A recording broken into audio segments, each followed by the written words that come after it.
Hey everybody, how's it going? It feels like winter's here even though it's still November, and I had to turn off my heater while recording this audio, so I figured what better thing to talk about right now than guns. A little while ago, we looked at the Thompson SMG and a few of the guns that tried to replace it during World War II. I figured that since we looked at the standard issue SMG of the United States at the time, we should look at the standard issue rifle as well, and look at some of the guns that tried to replace or even complement it in some way. First though, we have to go over the gun at the center of this video, probably one of the most famous and beloved guns ever made, even called the greatest battle implement ever devised by General George Patton. This is the M1 Garand. The M1 Garand can be traced back to around 1918 when French-Canadian John C. Garand, initially a machinist and gun hobbyist, submitted a gun design with fellow designer John Kewish to the Ordnance Department, who turned down their initial design but did appreciate it. Despite them turning the design down, the National Bureau of Standards would employ Garand and other machinists in their shop to further refine and improve upon this initial design.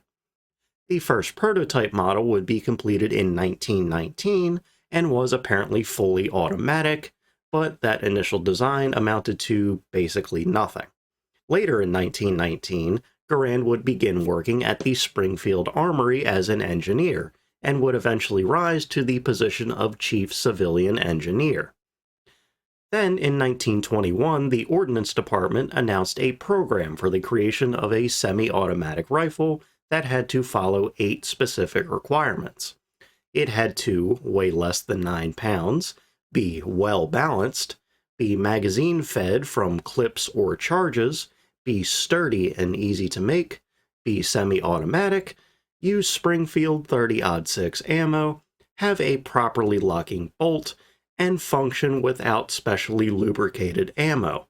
This led to Garand and several other companies like Thompson, Peterson, Winchester, and Berthier making their own guns for consideration, and up until 1927, none of the tested guns stood out as the clear winner. The year before, in 1926, Garand created a new version of his rifle that had a gas-operated action instead of a more common blowback design, which would eventually become the effective prototype for the M1 Garand later on. In the meantime, though, the Ordnance Board shifted gears in their requirements and changed the caliber to the .276. By 1931, the competition was effectively down to 2 guns, the Garand, still using the .276 ammo, and the Peterson rifle using the same ammo. In these tests, the Garand would come out on top. The same year, a 30-06 Garand using the 1926 design was tested, but a damaged bolt halted the testing. A redesigned version would be made and was successful. Then, in 1932, it was ordered that all testing and production of ammo and rifles using the .276 caliber be stopped immediately. Allegedly, this was due to the fact that the military had a lot of .30 caliber ammunition that it didn't want to go to waste, so they decided to base their rifles around that rather than the .276, which they didn't have a lot of. After this, in August 1933, the redesigned Garand was officially adopted and given the official name Semi-Automatic Rifle Caliber .30 M1. It is here in 1933 that the M1 Garand was officially born. Yet, even after receiving the M1 designation and its official adoption, several design issues delayed official production by almost 4 years. 80 initial M1s were made in 1934, but several minor design issues meant that small modifications were needed. This would be worked out over the next few years until, in July 1937, the first official M1 finished its test firing and production could now begin in earnest. The official M1 Garand, now almost 4 years old at this point, was finally ready to leave the nest on its own. With the final design here, for now, let's finally go over a summary of the completed design. Chambered in 30-06 and mostly made of wood, The M1 Garand featured an 8-round internal magazine that was loaded with an on-block clip that basically looked like a fat version of a stripper clip. The clip and rounds would both be loaded into the internal magazine, and the bolt snaps forward into position on its own, the force of which has trapped many a thumbs. The way to load the M1 and save your thumb would be to use the palm of your hand to hold the operating handle on the bolt back, so you could then safely remove your thumb and release the bolt. Once all 8 rounds were used, the clip would eject with a distinctive ping sound, and the bolt remained open to receive another clip. With this system, it was rather difficult to recharge the magazine. It was possible to do so, mind you, just very difficult. Thus, it was a common belief that it simply could not be recharged, and a full clip had to be expended before it could be reloaded. The M1 cycled rounds through a gas operating system, where a stainless steel tube underneath the barrel housed a piston. When the gun was fired, escaping gas from the bullet would be diverted to this tube via a so-called gas trap. As the gas entered the tube, the force it exerted on the piston pushed it rearward, and as this piston was connected to the bolt, ejected the spent round and loaded a new one as it returned to the closed position. Sometime in 1939 and 1940, the gas trap design was reworked to a so-called gas port that was overall more reliable and consistent than the gas trap, as the gas trap was having issues with consistency. In the slight redesign, a great deal of the M1s that used the gas trap were reworked with this new system, so the original gas trap design is incredibly rare and incredibly valuable. Once this design change occurred, production actually really began in earnest. Initial production back in 1937 was just 10 rifles per day. By 1939, it was around 100 rifles per day. By early 1941, it was 600 rifles per day. By the time the US entered the war, the Army was fully equipped. And by the end of the war, it's estimated that around 5.4 million M1 Garands had been made in total. Now, despite all the attention by the upper echelons of military and all the investment the Garand saw, it still had a little bit of competition, one that tried to replace it outright, and one that tried to make up for some of the Garand's deficiencies. One was very successful, and the other not so much. So we'll start to look at some of the Garand's competition with the gun that tried to replace it, the M1941 Johnson Rifle. In 1936, Marine officer Melvin Johnson knew of the Garand's adoption and was skeptical about the design of it, and specifically the gas-operated action. Because of his skepticism, he decided that he was going to make his own rifle, more reliable than the Garand that used a recoil-based action. In late 1936, Johnson already had his first prototype and continued to tinker and improve it over the next several years.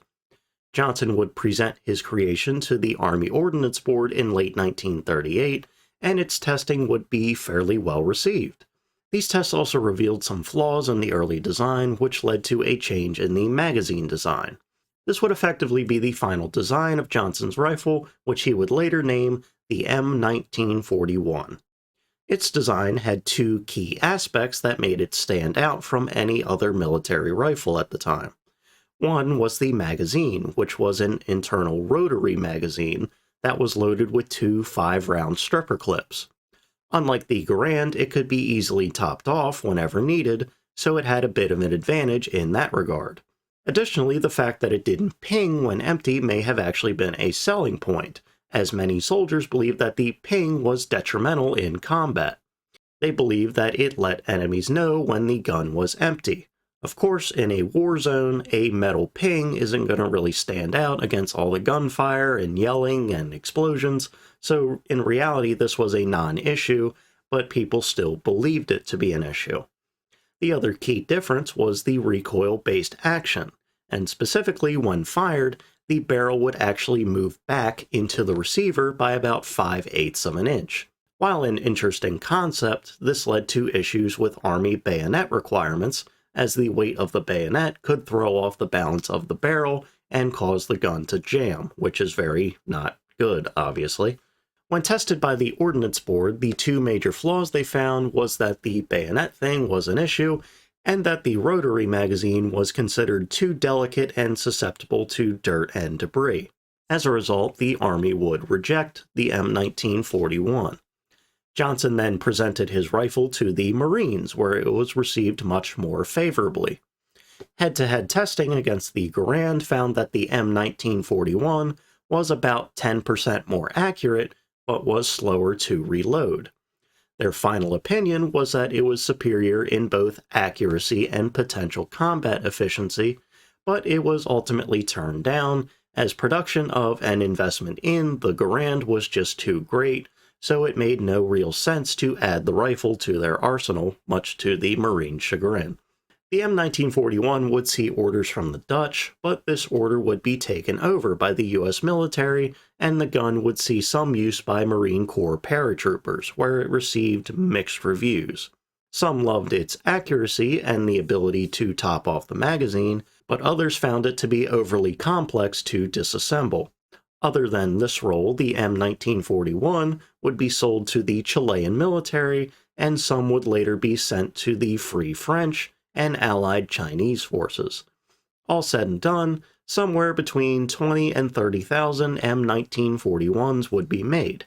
Not an insignificant amount, but it ultimately failed in its goal to completely replace the Garand. But now, on the other hand, we have a gun that wasn't necessarily competition for the Garand, but rather something that would replace it in certain situations. While the Garand was effective and well received, it was found that for most support troops and paratroopers, the Garand was simply too long and too heavy. This led to a request in 1938 for a lightweight, compact weapon that would be optimal for radio men, artillerymen, paratroopers, etc. In this role, Winchester would actually win the day with a modified version of their rifle that competed against the Garand in the late 20s and early 30s, and after reducing the weight, the round size, and changing the action to a gas-operated one like the Garand, Winchester's rifle, now a carbine, would be adopted and standardized by the Army in October 1941 with the official designation of United States Carbine Caliber 30 M1. Measuring in at 35.6 inches long, 8 inches shorter than the Garand, and weighing in at 5.2 pounds, 4.3 pounds lighter than the Garand, the M1 Carbine fired the much smaller and less powerful 30 carbine rounds specifically made for it. Far less powerful than the 30-06, but twice as powerful as the 45 ACP that the M1 Thompson used. The M1 Carbine sat at a decent midpoint between the two guns, while also being much lighter than both of them. It most often used a 15-round magazine, an external magazine this time, and at the very end of the war, a select-fire version of the carbine called the M2 would be made with a 30-round magazine. The overall design resembled something that kinda looks like the child of the M1 Garand and the later M14, having a wooden body, the magazine sticking out of the bottom, etc. It's a pretty standard-looking design. A later version, the M1A1, would replace the wooden buttstock with a folding wire one to further reduce the weight and make it even more compact when not in use. In combat, the M1 Carbine would see widespread use and some mixed results, but mostly positive, mainly stemming from just being what it was. It was mainly given to paratroopers, officers, platoon leaders, mortar teams, machine gun teams, messengers, and soldiers of that nature, and in this role of arming those who normally wouldn't use more standard rifles, it was praised for being lightweight, compact, and packing a decent punch for such a small gun. On the other hand, soldiers that had to more frequently use the carbine, like frontline soldiers, found that the smaller cartridge significantly hampered the penetration and stopping power. It was still powerful enough that it penetrated individual troop armor and helmets, but just lacked the overall force and stopping power that something like the Garand had. In the Pacific, with the more densely packed tropical environments, the lack of penetration ability could be a pretty significant detriment. I have also heard some stories claiming that carbine rounds just bounced off enemy soldiers, but unless the rounds or gun used was defective, I really don't buy this. The rounds were less powerful than the Garand, that much is true, but they weren't that underpowered. That's a little ridiculous, honestly. Also, because the rounds were smaller, its effective firing range was around 300 yards or so, as compared to the Garand's 500 yards and the M1 Thompson's 164 yards. Again, like the round power, it stood as a solid midpoint between the two weapons. So, while the carbine wasn't as beloved or as strong as the Garand, it served its intended purpose very well, in that it increased the firepower and decreased the equipment loads of non-frontline soldiers and paratroopers.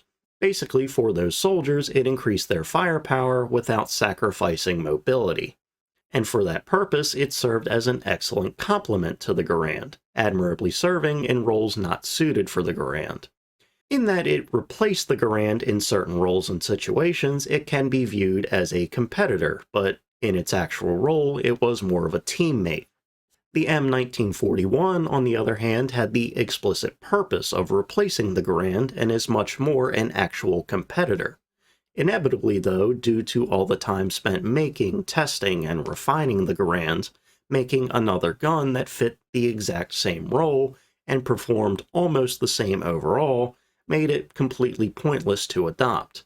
That's why, even though the Marines apparently really liked it, it wasn't adopted over the Garand.